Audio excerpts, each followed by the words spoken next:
કે મારી પાસે હોય એ વસ્તુ માગજો, કે તારી પાસે છે એ જ માગવું છે, કે તો માગી લ્યો. તારો બાપ એભલ વાળો જોવે, ધરાવીને ધાનના નીપજે, કુડવીને માળું ન હોય, જેસલ જખરા નીપજે, જેની માં હોતલ હોય. હારા દીકરા હારી માં હોય તો મળે છે. એનો કાલ હવાનો તમને દાખલો આપું કે જેતપુર સાપરાજ વાળા એવા દાનવીર હતા ઈશ્વર બાબુ, કે એ હવા પર દી ચડે અને કોઈ પણ માણસ આવીને જે માગે એ આપવાનું. અને એમાં ઘટના બાપુ એવી ઘટી એકવાર કે એક ચારણ જેદી આવે છે અને ચારણે બિરદાવલી કરીને સાપરાજના મોઢામાં શબ્દ નીકળ્યો, કવિરાજ માગી લ્યો. આ સંસ્કારની છે, હું કહેવાય એ વાત માટે કરું છું. આ છે માગી લ્યો કવિરાજ. કે મહારાજ વચન માગ્યા પછી ના તો નહીં પડે ને. અરે કે કવિરાજ મોઢામાં શબ્દ નીકળ્યો, માગી લ્યો. માગી માગીને વધી વધીને એવું લાગશે મારું રાજ અને કદાચ કામ મારો પ્રાણ માગશો, આનાથી તો મારથી ઊંચું શું માગી લ્યો. કે ના એનાથી અઘરું માગવું છે. તો કવિરાજ સાંભળી લ્યો કે આવો દાતાર તમને બીજી વાર નહીં મળે. પણ એક પ્રાર્થના કરીને કહું કે મારી પાસે હોય એ વસ્તુ માગજો, કે તારી પાસે છે એ જ માગવું છે, કે તો માગી લ્યો. તારો બાપ એભલ વાળો જોવે. બાપ બેઠેલો કચેરીમાં જ બેઠેલા પિતાજી નજર કરી છે, ઈશારો થઈ ગયો, બોલ્યો બદલાય નહીં. આપણે સાપરાજ વાળા ઉભા થયા, બાપનું બાવડું પકડ્યું, ચારણના હાથમાં આપી દીધું, લ્યો કવિરાજ. પણ હવે થોડાક દી મહેમાન ગતિ કરો, થોડુંક રોકાણ. અને પછી એક દિવસ એવો આવ્યો કે નીકળવાનું થયું. ચારણની સાથે એભલ વાળા નીકળ્યા છે, બે પાસે ઘોડા છે, અંતરિયાળ પોગે છે ને એમાં એક વડલો, વડલાની બાજુમાં નદી, વડલાની વડવાએ ઘોડા બાંધ્યા, નદીમાં હાથ પગ ધોયા, વીરડા કરી પાણી પીધું. અને વીરડામાં થોડુંક ખરલમાં પાણી નાખ્યું, એમાં અમલ નાખ્યો, કહુંબો ઘોળાણો. અને કવિરાજે અને એભલ વાળાએ હામ અંજળી લીધી. અને પછી એભલ વાળા બોલ્યા કે કવિરાજ 5 ગામ માગ્યા હોત તો ભૂખ વહી જાત, માગી માગીને મને હું માગ્યું. હવે તો તમારે મારું ધ્યાન રાખવું પડશે. તમારે તો એટલે ને કે એભલ વાળા સાપરાજ વાળા બાપ એભલ વાળા મારે હારે છે એટલું જ કહેવરાવા માટે કર્યું ને. કે ના એવું નથી, કે તો કે મારે તમને મારા પ્રાંતમાં લઈ જવા અને ત્યાં મારે તમને પરણાવવા છે અને સાપરાજ જેવા યુવાનો મારે ત્યાં ઉભા કરવા.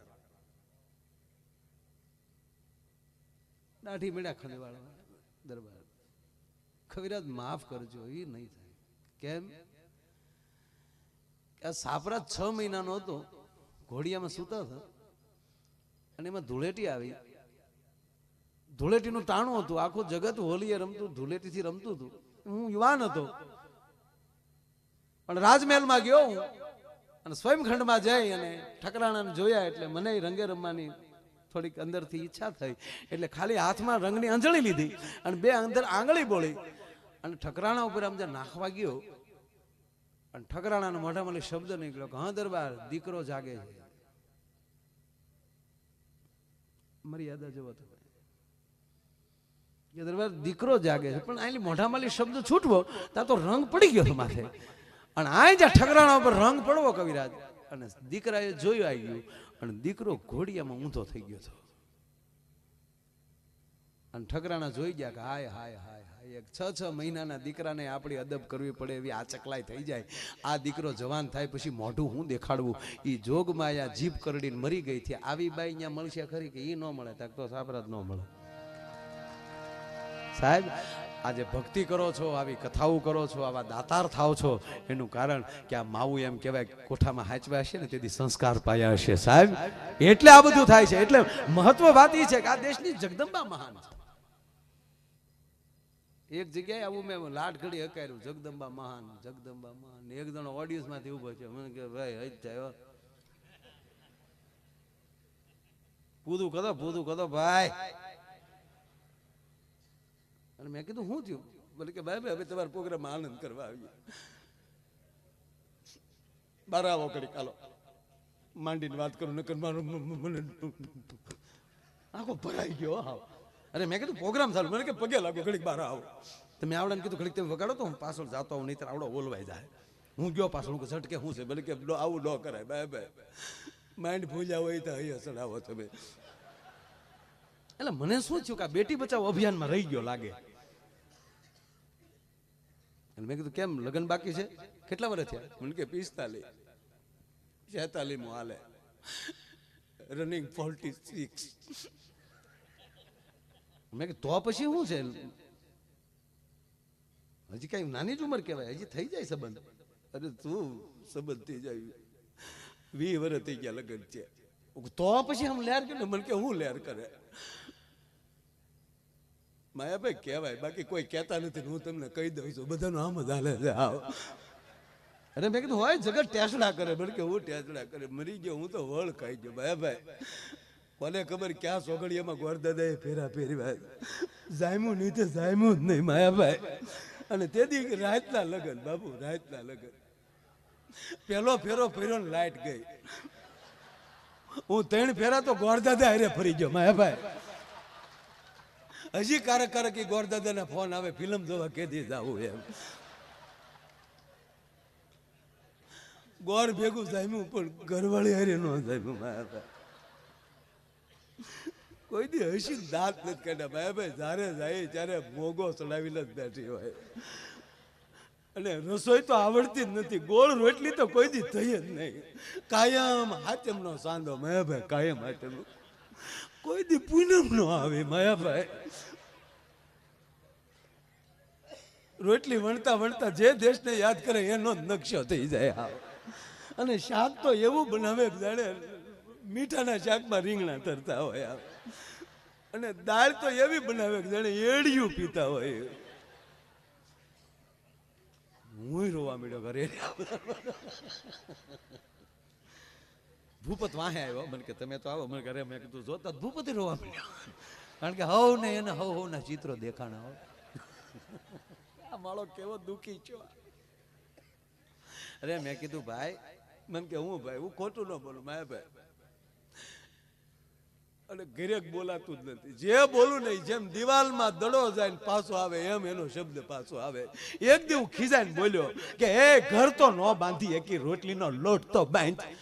આ તો હામું શીખ્યું. તમે જીવન નથી સુધારી કે આ રીંગણા તો સુધારો. મેં ભાઈ જે બોલી તડાકો જે બોલી. મેં કીધું આ બધી ભૂલ તારી છે. મને કે મારી જ ભૂલ હોય ને મેં લગ્ન કર્યા. મેં કીધું એમ નહીં, ત્યાં દીકરીને કઈક દારો આપી દીધેલો છે, એ મૂંઝાઈ ગઈ. મેં કીધું કોઈ દી દાંત નથી કરે? મને કે બિલકુલ નહીં, કોઈ દી નહીં. એ તો ઓલું બ્રશ ભાગશાળી હશે તે દાંત જોતું હશે, બાકી મેં તો એને દાંત જ નથી જોયા કોઈ. હા હા, કેવી ઘટના. આ બાવળને કોણ અડે બાપુ? કેવા કાંટા. પણ એ બાવળ જે એના કાંટાને તજી દે છે ને, તે એ જ દાંતણ પર્યુંને પાણી હારે પગી જાય. તમારા કાંટા તજશો ને તો જગત તમને સ્વીકારી લેશે. એટલે આવડા મીડો રો કોઈ દી દાંત જ નથી. મેં કીધી ભૂલ તારી. મેં કીધી દીકરી ને તે કઈક દારો દીધો, એ મૂળ તારથી ડરી ગયેલી છે. ડર કઢાઈ નાખ મગજમાં. કોઈ દી ખીજાણો થતો પહેલે જ દી માયાભાઈ, પહેલે જ એવું થયું હતું. ખોટું ન બોલાય ને માયાભાઈ માં ખોટું ન બોલાય.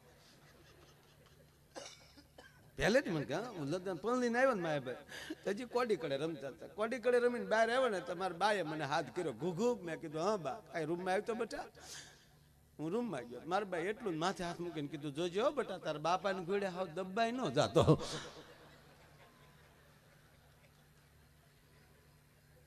એટલે મેં એક જ વાર ડારો દીધો, રચોઈ હારી થવી જોઈએ. મારા ઘરની તને ખબર નહીં હોય. કોઈ હાલું બલબલ નહીં તલવાનું. શાંતિથી રચોઈ ટાઈમે થઈ જવી જોવે. આ ઘૂઘુ બોલે છે બસ એટલું જ બોલ્યો તો. ઘૂઘુ બોલ્યો તેદું હાવ ઘૂઘુ થઈ ગયો હાવ. મેં કીધું જો બસ ઈ ડર બેટા તને મગજમાં ગળી ગયો. બેન ને દીકરીને એ રસોઈ કરવા બેહે એટલે એને એમ થાય કરે રે મારથી રસોઈ હારી થાય કેમ. એ ડરમાં બધું બગડે. એ ડર મગજમાં કઢાવી નાખે. મને કે ઈ કેમ કટાય? વખાણ કરો. જેવી રસોઈ હોય વખાણ કરવાનું. 3-4 દી તું વખાણ કરે એટલે મેં કીધું બધું રેડી થઈ જાય. મેં કીધું 3-4 દી હું મહિનો વખાણ કરીએ 20 વર્ષ કાઢી નાખે તો મહિનો ખેંચી લેવા હું વાંધો. અને ગયો ઘીર્યો. પણ કંપની ફોલ્ડ હોય ને કાકા, એ કારીગરથી રિપેર ન થાય. આ ગયો ઘીરે જમવા બેઠો. રોટલીનું બટકું ભાંગ્યું, શાકમાં બળીને મોઢા મૂકીને કે વાહ રોટલી, વાહ શાક, દાળનો ઘૂંટલો પીર્યો, વાહ દાળ, ગીત મીડ્યો ગાવા, દે દે દાલ દે દાલ દે. એક વાર, બીજી વાર ને ત્રીજી વાર બોલ્યો વાહ રોટલી, વાહ શાક. અને એની ઘરવાળીએ મોં ઉપર શેડો લખ્યો વાહ રોટલી, વાહ શાક. લગ્ન છે 20 વર્ષ છે, કોઈ દી નો કીધું વાહ રોટલી, વાહ શાક. અને આજ મારી તબિયત ખરાબ હતી ને બાજુવાળી શિબલી એના જતા કે વાહ રોટલી. આ ભોમાલી ભાલા ઉભા થાય તમે શું કરી લ્યો સાહેબ? વ્રજની બાયુ નક્કી કર્યું કે એક એક બાયુ આપણે ઠપકો દેવા જાય છે એટલે માં નથી સાંભળતા. હાલો આજ બધું ભેગ્યું થાય ને હાથ પડી ગયો ભાઈ ને આખા વ્રજની બાયુ એમ કહેવાય એક વ્રજની શેરીઓમાં ભેગી થઈ અને માં જશોદાના નેહડા બાજુ ડગલા માંડ્યા. 50-60 બાયુ જાતી હતી, બીજી 5-25 બીજી હામી મળીને કીધું એ બાયુ આ ભેગું થવાનું કારણ શું, ક્યાં જાવ છો? અને બાયુએ જવાબ આપ્યો ને અમારો રાવત ભગત લખે છે એજી મારે જાવું છે એ જશોદા માની પહેરાવે રે અવરાવે કાનો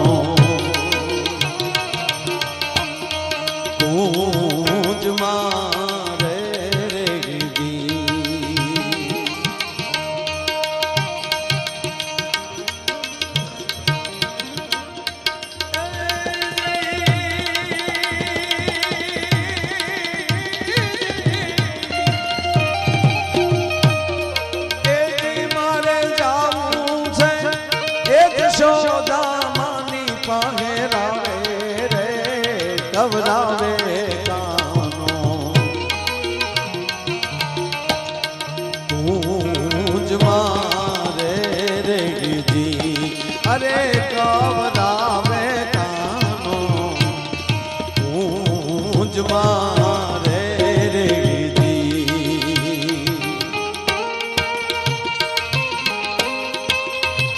ધીરે ધીરે ધીરે વ્રજની બાયુ કહે છે કે અમે માં જશોદાને નેહડે જાય ઠપકો દેવા, બોલ્યો કે હાલો અમે હારે આવી. સાંભળજો સાહેબ, આખું ફળિયું માં જશોદાનું વ્રજની બાયુથી ભરાઈ ગયો. એમાં એક ગોપીએ હિંમત કરીને માં જશોદાને હાથ કર્યો, કારણ કે નંદરાણી છે, કોણ બોલા, કેમ કેવું, ફરિયાદ કેમ કરવી. અને એક વ્રજની નારી એટલું બોલી જશોદા માં, એ જશોદા માં બહાર આવો. માં જશોદા માં પોતાના કામ પડતા મૂકી ઓહરીની કોરે આવી, થાંભલીને ટેકો દઈને કીધું એ બાયુ શું બધું ભેગ્યું થઈને આવ્યું છે? માં તારો દીકરો હવે અમને હક નથી લેવા દેતો. જશોદા રડી પડ્યો, એ બાયુ મારો હાથ વરનો દીકરે હું એવા તમારા કામ કર્યા, એવા શું તોફાન કર્યા? આજ બધી બાયુને આવવું પડ્યું.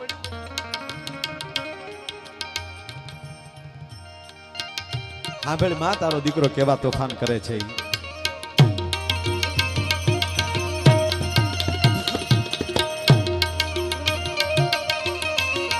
બાબુ આ પ્રસંગોની મજા હોય છે, ઠીક છે, હાસ્ય બોલતા હોય, પણ આમ જે આવા પ્રસંગો સાંભળો છો ને અમે રાજી બહુ થાય મારા બા.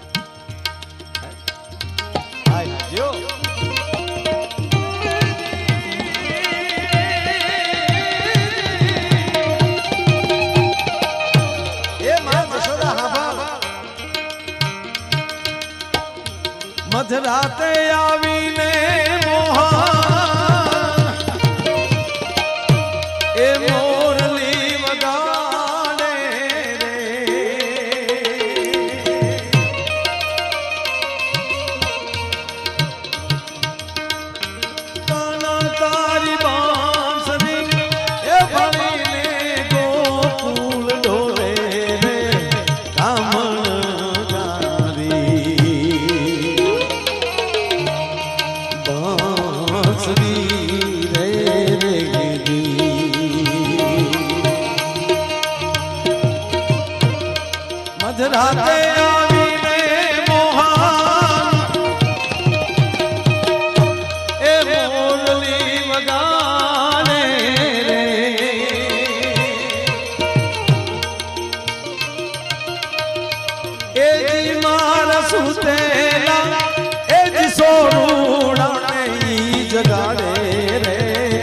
ખવરાવે કાનો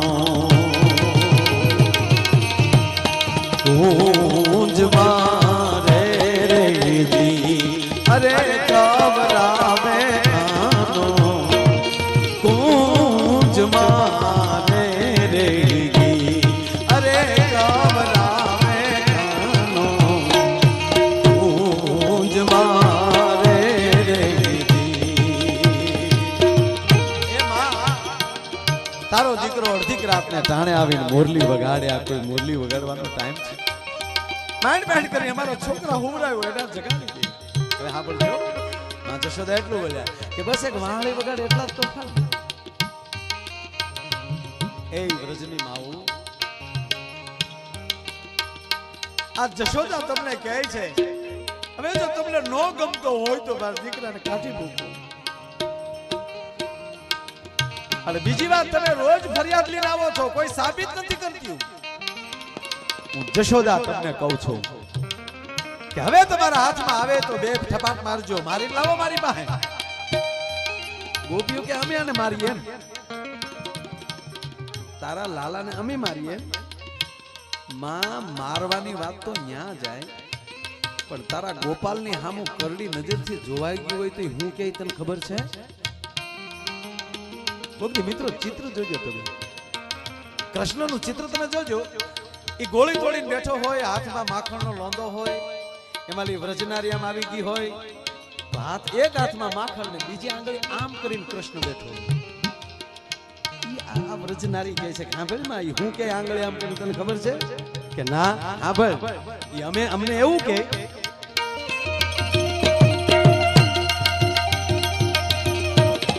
મંતર જાણું છું મારા એ બીક તો બતાવે મંતર જાણું છું મારા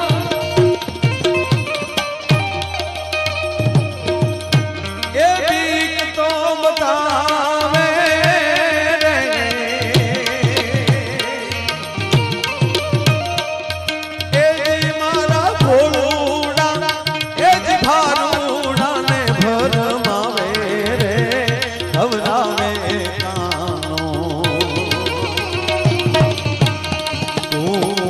મારે રે જી અરે